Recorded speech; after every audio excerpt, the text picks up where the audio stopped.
ये कहानी एक ऐसी लड़की के ऊपर आधारित है जिसका कोई बॉयफ्रेंड नहीं है। अपनी इसी कमी को पूरा करने के लिए वो पूरे घर में तबाही मचा देती है। मूवी में आगे बढ़ने से पहले मैं आप लोग से रिक्वेस्ट करना चाहूंगी कि आप लोग प्लीज ईयरफोन्स पहन लें, क्योंकि आज थोड़ा अलग होने वाला है। और इस मूवी का नाम है नॉट अनदर टीन और ये मूवी 2001 में रिलीज हुई थी। मूवी के स्टार्टिंग सीन में हम जेनी नाम की एक लड़की को देखते हैं। जेनी एक पुरानी रोमांटिक फिल्म देख रही थी जिसे देखकर उसका मूड बन जाता है और उसके बाद वो बाबा मूसा खा बंगाली का औजार निकालती है और अपने मौत के कुएं में डाल के आनंद लेने लगती है। तभी अचानक उसके पापा आके उसे हैप्पी बर्थडे विश करते हैं और जेनी अजीबोगरीब शक्ल बनाने लगती है, क्योंकि ना तो जेनी उस औजार को बाहर निकाल सकती थी और ना वो उसे अंदर रख सकती थी। तभी उसके दादा दादी भी वहाँ केक लेके पहुँच जाते हैं और जैसे ही उसका डॉग उसका ब्लैंकेट खींचता है तो उसका औजार उसके केक पर जाकर गिरता है, जिसे देखकर सबको पता चल जाता है कि जेनी आखिर क्या कर रही थी। उसके बाद जेनी के पापा दोनों भाई बहनों को स्कूल छोड़ने जाते हैं, जहाँ जेनी के भाई उससे बोलता है कि तुम्हारा एक बॉयफ्रेंड होना चाहिए। जेनी बोलती है कि मुझे अपनी पसंद का लड़का चाहिए। तब उसका भाई बोलता है कि तुम जल्दी से किसी लड़की को पसंद करके उसके साथ घपाघप कर लो, क्योंकि तुम्हें पापा का रूल पता है ना, तुम बड़ी हो, पहले तुम घपाघप करोगी, उसके बाद मुझे पलंग तोड़ने का मौका मिलेगा। उसके बाद उसके पापा उन दोनों को स्कूल छोड़ के वहाँ से चले जाते हैं। तब वहाँ जैक नाम का एक लड़का आता है जो काफी स्मार्ट था और सारी लड़कियाँ उस पर जान लुटाती थी।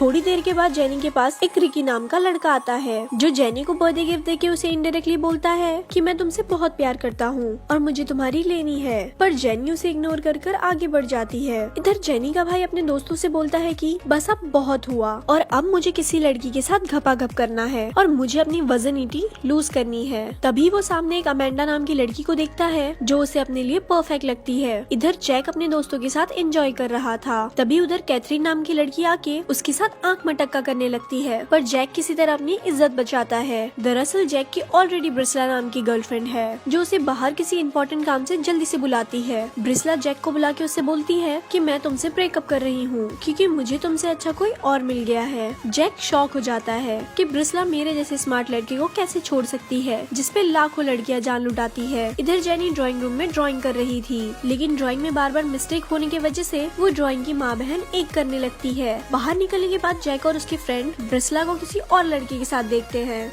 जैक का दोस्त बोलता है कि ब्रिस्ला काफी सुंदर है और इस बार भी प्रॉम क्वीन वही बनेगी, पर जैक बोलता है कि ऐसा कुछ भी नहीं है, ये सब एक मेकअप का कमाल है जिसके कारण कोई भी लड़की सुंदर बन सकती है। जिसपे जैक का दोस्त उससे शर्त लगाता है कि अगर तुमने स्कूल की सबसे चंपू लड़की को प्रॉम क्वीन बना दिया तो तुम शर्त जीत जाओगे। तभी वहाँ सामने से जेनी आ रही थी और जैक का दोस्त जेनी का ही नाम लेता है और जैक को इस बात को मानना पड़ता है क्योंकि उसने शर्त लगाई थी। क्लासरूम में पहुँचने के बाद रिकी इनडायरेक्टली पोएम सुना के जेनी को प्रपोज कर रहा था, पर जेनी भी उसे पोएम समझकर इग्नोर कर देती है। इधर जेनी का भाई अपने दोस्तों के साथ अलग ही कारनामे कर रहा था। वो लोग एसी की सीलिंग में घुस के लड़कियों को कपड़े बदलते हुए देख रहे थे। कुछ दूर आगे बढ़ने के बाद वो तीनों जेनी के क्लासरूम में जाकर गिरते हैं, जिसके कारण उन तीनों को पनिशमेंट मिलती है। इधर जैक जेनी के पास जाके उसे डेट के लिए इनवाइट करता है और बोलता है कि मुझे तुम्हारी लेनी है, पर जेनी उसे मना कर देती है क्योंकि उसने 6 साल में जेनी से कभी बात नहीं की थी। दरअसल जैक एक फुटबॉल प्लेयर था और अगले दिन मैच के दौरान वो बस बैठा हुआ था, क्योंकि पिछले मैच में जैक की गलती की वजह से उसकी एक दोस्त की जान चली गई थी और तब से मैच में जैक को सस्पेंड कर दिया गया था। इधर जेनी को जैक के बारे में सोचकर बेचैनी हो रही थी और वो अपने पापा से इस बारे में एडवाइस लेती है, जहाँ उसके पापा बोलते हैं कि तुम्हें उसके साथ डेट पर जाना चाहिए था और यही हाल जैक के घर पे भी था। इधर जैक के पापा जैक से बोलते हैं कि बेटा हमें पता है कि तुम्हें गर्लफ्रेंड की जरूरत है और रिसेंटली तुम्हारा ब्रेकअप हुआ है। जिसके बाद जैक अपनी बहन के पास जाके लड़की पटाने की निंजा टेक्निक सीखता है, पर उसकी बहन उसका ही मजाक उड़ा देती है, जिस पर जैक उससे बोलता है कि तुम मेरी बहन हो। कैथरीन बोलती है कि मुझे इससे कोई फर्क नहीं पड़ता। अगले दिन जेनी के भाई को कुछ लोग कपड़ों की तरह धो रहे थे। जैक उसे बचाने के लिए जाता है, पर जेनी का भाई उसे ही मारने लगता है, जिसके बाद जैक उसकी अच्छे से सफाई करता है और तभी वहाँ जेनी भी आ जाती है। पार्क में जैक गाना गा के जेनी को इम्प्रेस करने की कोशिश करता है, पर उसके गाने के लिरिक्स के हिसाब से लगता है कि जैसे जेनी के पास कोई गन है और जैक सबको वार्न कर रहा है, जिसके कारण पुलिस जेनी को पकड़ लेती है। पर बाद में जेनी छूट के जैक के घर जाती है और वो जैक से बोलती है कि तुम मेरा पीछा करना छोड़ दो, जिस पर जैक उसे अपना काला नाक दिखाता है, पर जेनी उसके काले नाक को इग्नोर करके वहाँ से चली जाती है। उसके बाद जैक अपनी बहन कैथरीन के साथ जेनी के घर जाता है उसे पार्टी में लाने के लिए, जहाँ कैथरीन जेनी को कमरे में ले जाके उसे अकेले में तैयार करती है। आफ्टर सम टाइम जेनी को देख के जैक सोच में पड़ जाता है क्योंकि वो बहुत सुंदर लग रही थी और वो स्लो मोशन में नीचे आ रही थी। लेकिन देखते ही देखते उसका स्लो मोशन फास्ट मोशन में बदल जाता है। उसके बाद पार्टी में सब लोग जेनी को ही देख रहे थे क्योंकि वो बहुत ही ज्यादा खूबसूरत लग रही थी। थोड़ी देर में ड्रिंक करने के बाद जेनी नशे के हालत में ड्रामेबाजी करने लगती है और तभी जैक की XGF आके वहाँ जेनी की झंड कर देती है और जेनी वहाँ से चली जाती है। रात में जैक जेनी के घर जाके उसे अपनी फैमिली के बारे में बात करने लगता है। बातों ही बातों में वो दोनों लव लपाटा करने वाले थे, लेकिन किस करने से पहले वो दोनों अनकंफर्टेबल हो जाते हैं। जैकब सच में जेनी को लाइक करने लगा था और वो वहाँ से चला जाता है। अगले दिन स्कूल में ब्रिस्ला फिर से जेनी की झंड करने लगती है, लेकिन इस बार जेनी को घंटा कोई फर्क नहीं पड़ता। उसके बाद जैक का दोस्त उसे याद दिलाता है कि तुमने मेरे साथ कोई शर्त लगाई थी और इसी वजह से जैक जेनी को मैच के लिए अगले दिन इनवाइट करता है। जेनी भी काफी एक्साइटेड होती है और वो आने के लिए हाँ कर देती है। अगले दिन फिर से मैच हो रहा था, लेकिन जैक साइड में शांत बैठा हुआ था क्योंकि वो सस्पेंड था। लेकिन तभी जैक की टीम हारने वाली थी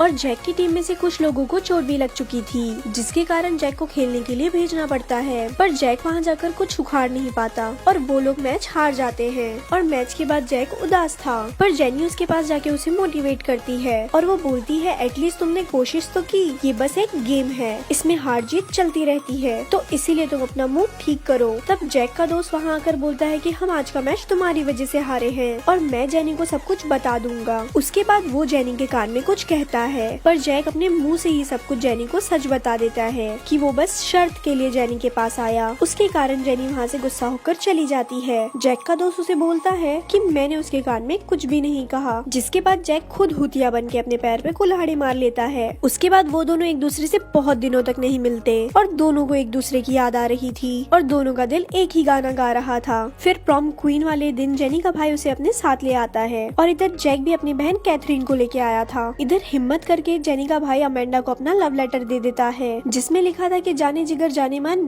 तुझको है मेरी कसम, तू जो मुझे ना मिली मर जाऊंगा मैं सनम। उसके बाद अमेंडा भी उसका गाना समझ जाती है और दोनों पलंग तोड़ने जाते हैं। इधर जेनी और जैक का दोस्त दोनों एक साथ डांस कर रहे थे और जैक अपनी बहन के साथ डांस कर रहा था। तभी कैथरीन जैक को किस करने लगती है और जेनी को ये सारी बातें बुरी लगती है, जिसके कारण वो वहाँ से चली जाती है। तभी वहाँ का प्रोफेसर प्रॉम क्वीन और किंग का अनाउंसमेंट करता है, जिसमें किंग जैक था और प्रोफेसर बोलता है कि इस बार प्रॉम क्वीन 2 लड़कियां बनी है। ब्रिस्ला सोचती है कि ये मेरा और जेनी का नाम है, पर वो दोनों कोई और लड़की थी। उसके बाद जैक जेनी को ढूंढने के लिए जाता है, जहाँ बैटर बताता है जेनी तुम्हारे दोस्त के साथ घपाघप करने गई है। तभी रास्ते में उसे रिकी मिलता है और वो बोलता है कि मैं भी जेनी से प्यार करता हूँ और दोनों होटल रूम के पास पहुँचते हैं, जहाँ उन्हें घपाघप की आवाजें सुनाई देती है। अंदर जाने पे उन्हें पता चलता है कि उसका दोस्त जेनी के साथ नहीं ब्रिस्ला के साथ घपाघप कर रहा था और ब्रिस्ला का बॉयफ्रेंड वीडियो बना रहा था। तब जैक उसे घर ढूंढने के लिए जाता है, जहाँ उसके पापा बोलते हैं कि जेनी आर्ट डिजाइन के लिए पेरिस के लिए फ्लाइट पकड़ने गई है। जैक जल्दी से एयरपोर्ट पहुँचता है और जेनी को एक फुटबॉल फेंक के मारता है, जिसके कारण वो रुक जाती है और जैक उसे अपने दिल की सारी बातें बता देता है, जिसे सुन के जेनी पेरिस जाना कैंसिल कर देती है। ये दोनों वहाँ आपस में किस करने लगते हैं और ये मूवी यही खत्म हो जाती है। ऐसी और स्टोरी सुनने के लिए हमारे पेज को लाइक करें। धन्यवाद।